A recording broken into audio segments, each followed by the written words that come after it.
এত তাড়াহুড়ো করে এলাম আর বাড়িতে কেউ নেই। আমারও কপাল সত্যি।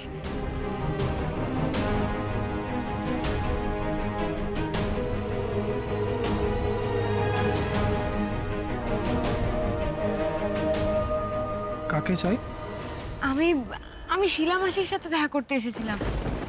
কিন্তু উনি তো আজকে বাড়িতে নেই, মানে উনি ওনার ছেলের সাথে কলকাতায় গেছেন, তা ফিরতে ফিরতে সন্ধ্যা হয়ে যাবে।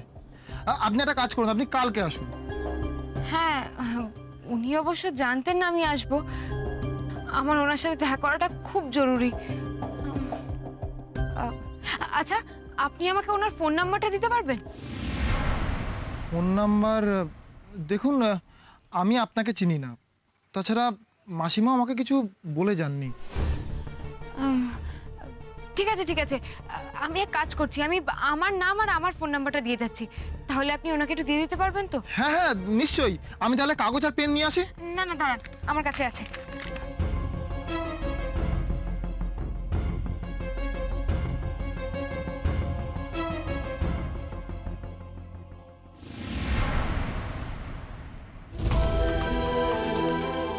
মায়ের নামটা কি নিচে লিখবো?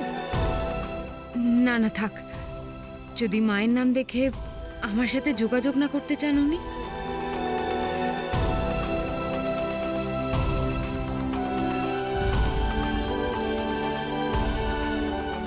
এই যে এটা প্লিজ ওনাকে একটু দিয়ে দেবেন। আচ্ছা বলছি, আপনি কোথা থেকে আসছেন আর কেন আসছেন একটু যদি বলেন। আমি কলকাতা থেকে এসেছি, আর কেন এসেছি সেটা আমি ওনাকেই ব্যক্তিগতভাবে বলতে চাই। আপনি আপনি প্লিজ এটা ওনাকে দিয়ে দেবেন, আমার ওনার সাথে দেখা করাটা খুব জরুরি। আমি যে ওনার সাথে দেখা করার জন্য কতটা মরিয়া সেটা আপনাকে আমি বলে বোঝাতে পারবো না। আপনি নিশ্চিন্তে যান, আমি ওনাকে আপনার অবস্থা বোঝাতে পারবো। ধন্যবাদ।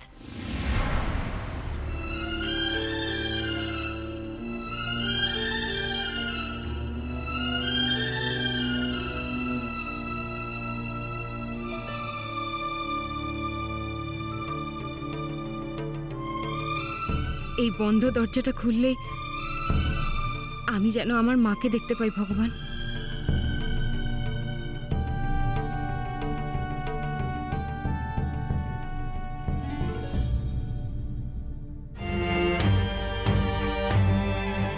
ঋষি তুমি আমার উপরে খুব রাগ করে আছো না? একদম না, তুমি ভুল বুঝছো। আমি তোমার উপর একদম রেগে নেই। কেন রেগে থাকবো? মোহ, তোমার যেখানে যাওয়ার ইচ্ছে তুমি যাও, যা খুশি তাই করো। সোনাছড়ে তোমার কে থাকে না থাকে সেই নিয়ে আমার কোনো মাথা ব্যথা নেই, কোনো কৌতূহল নেই। দেখো, অফিসে যখন আজকে আমাকে সবাই তোমার ব্যাপারে জিজ্ঞেস করছিল, আর যখন আমি কিছু তাদের বলতে পারিনি, তখনও কিন্তু আমি আমার মাথা ঠান্ডা রেখে কাজ করেছি। মোহর, আমি তোমার উপর খামোখা রাগ করতে কেন যাব? আমার তো তোমার উপর সেই অধিকারটা নেই। তাহলে এবার আমি আসি। আমার একটা প্রশ্নের উত্তর দিয়ে। ঋষি, তোমার দিকে বন্ধুত্বের হাতটা প্রথমে আমিই বাড়িয়েছিলাম, তা আমরা এখনো বন্ধু আছি তো? মোহর, সেই বন্ধুত্বর পরোয়া কি তুমি সত্যি করো?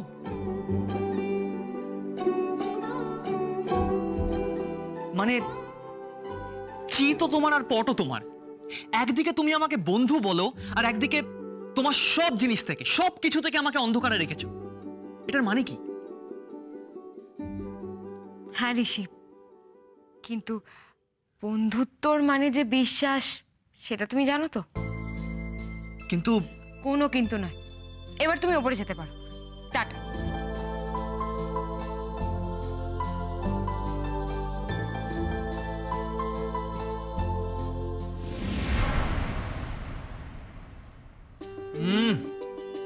দারুণ দারুণ।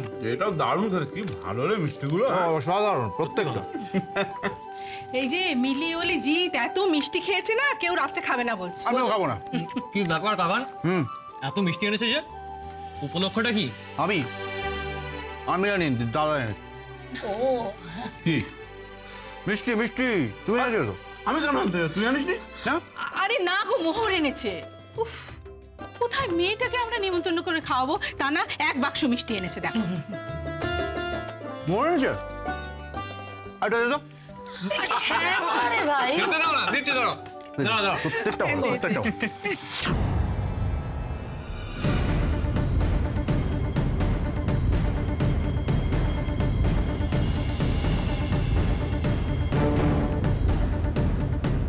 কিরে তুই কি ভূত দেখলি নাকি? হ্যাঁ,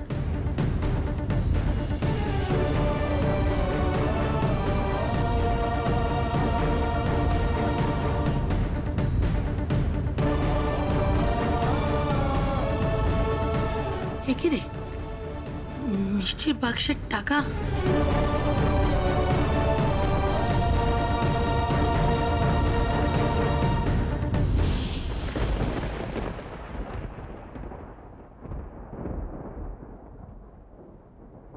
মিষ্টির বাক্সটা মোহন এনেছে বললি না? ঋষি এদিকে শোন, এক্ষুনি গিয়ে মোহরকে ডেকে নিয়ে আসবি, দরকার বলে ফোন করবি, যা ডেকে নিয়ে তো। হ্যাঁ, যাচ্ছি। পুলক বাবু, আমার বিরুদ্ধে মামলাটা আপনি ছেড়ে দিন। আমি ব্যক্তিগত অনুরোধ করছি আপনাকে। কি চাই কি আপনার? টাকা করি, বাড়ি গাড়ি, ফরেন ট্যুর। এত টাকা মোহর পেলে বা কোথা থেকে? বাবা, মোহর আছে। আমি তোমাদের পই পই করে বারণ করেছিলাম, বলেছিলাম এর আগে বাড়িতে অজানা অচেনা কেউ কোনো কিছু নিয়ে এলে হাত পেতে নেবে না। মিষ্টি দেখলে আর অমনি একবারে হামলে বললে। দাদা আপনি দিদিভাইকে শুধু শুধু কেন বকছেন? দিদিভাই কি করে জানবে আসলে মোহর এনেছিল? তাই মোহর দিলেই বা একবার জানার চেষ্টা করবে না অতটুকু একটা মেয়ে এত দামি দামি মিষ্টি কি কারণে কেন দিচ্ছে? তোমাদের জন্য কাজ কর্ম মান সম্মান সমস্ত কিছু ধুলোয় লুটিয়ে যাবে। এসব কি বলছো তুমি? এর সঙ্গে তোমার কাজের কি সম্পর্ক? সম্পর্ক আছে, বোঝার চেষ্টা করো একটু। ঘুষ বোঝো, ঘুষ ঘুষ দিয়ে গেছে, বাড়ি বয়ে ঘুষ দিয়ে গেছে, এমনি সরাসরি তো কিছু করতে পারলো না, চালাকি করে টাকাগুলো দিয়ে গেছে। দাদা দাদা তুমি একটু শান্ত হও প্লিজ, প্লিজ একটু শান্ত হও প্লিজ। কি হয়েছে ঋষি? মোহর, এই মিষ্টির প্যাকেটটা কি তুমি কিনে এনেছো? না না, আমি যখন সন্ধ্যেবেলায় বাড়ি ফিরছিলাম তখন এক ভদ্রলোক এসেছিলেন, উনি তো দিয়ে গেলেন, বললেন ওনার জন্য কোন মক্কেল পাঠিয়েছেন। মোহর, একটু ভালো করে খেয়াল করে বলো তো কে এসেছিলেন আমাদের বাড়িতে? অত ভালো করে তো আমি দেখিনি, তবে উনি কালো রঙের সাফারি স্যুট পরেছিলেন, আর ওনার হাতে আর গলায় সোনার চেন ছিল, আর চশমাও পরেন উনি। বুঝেছি বুঝেছি, কে এসেছিল টাকাগুলো দিতে, বেশ বুঝতে পেরেছি। পল্লব, আমার সঙ্গে এক্ষুনি একবার চল তো। কোথায় যাচ্ছ?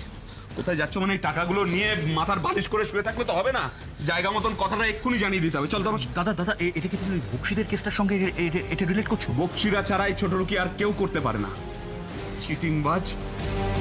চিটিংবাজ বিল্ডার একটা, সাহসটা ভাবতে পারছিস? বাড়ি বয়ে গেছে টাকা দিতে। আচ্ছা কালকে সকালে গেলে হতো না? বোঝা তোর বৌদিকে বোঝা, কালকে সকালে যাবো। এই টাকাগুলো যদি পুলিশ এসে দেখে না, কোমরে দড়ি পড়াতে 1 সেকেন্ড সময় নেবে। দাঁড়িয়ে আছিস কেন? চলে আয়।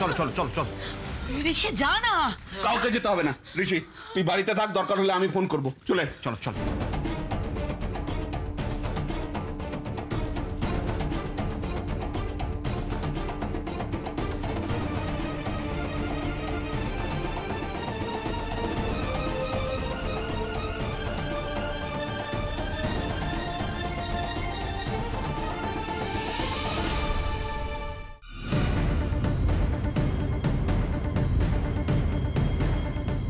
মোহর তার মানে কলকাতায় মোটেও একা না।